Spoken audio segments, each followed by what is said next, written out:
జిల్లాలో జరిగే భారీ బహిరంగ సభకు తరలి వెళ్లిన బీఆర్ఎస్ నాయకులు నర్సాపూర్ మున్సిపల్ చైర్మన్ అశోక్ గౌడ్ ఈయన ఆధ్వర్యంలో సభకు బయలుదేరారు. అశోక్ గౌడ్ మాట్లాడుతూ జల సాధనలో భాగంగా నల్గొండలో జరిగే బహిరంగ సభకు విచ్చేస్తున్న బీఆర్ఎస్ కార్యకర్తలకు ధన్యవాదాలు తెలిపారు.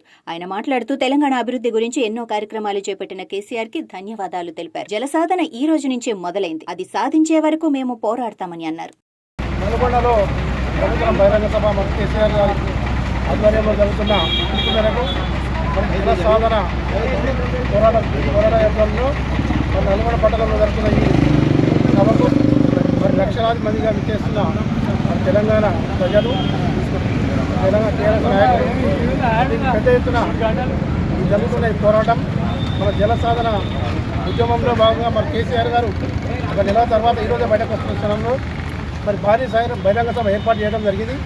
ఈ సభ ఈ ప్రభుత్వానికి కనువిప్పుగా జరగాలని, జలాన్ని ఎలా వాడుకోవాలని తెలియని ప్రభుత్వం జల సాధనలో భాగంగా ఈరోజు ఉద్యమం ఈరోజు నుంచే ముహూర్తం శుభమైంది కాబట్టి క్రియాశీలు భారీ స్థాయిలో నల్గొండ జరుగుతున్న అందరికీ పేరు పేరున శుభాభినందనలు.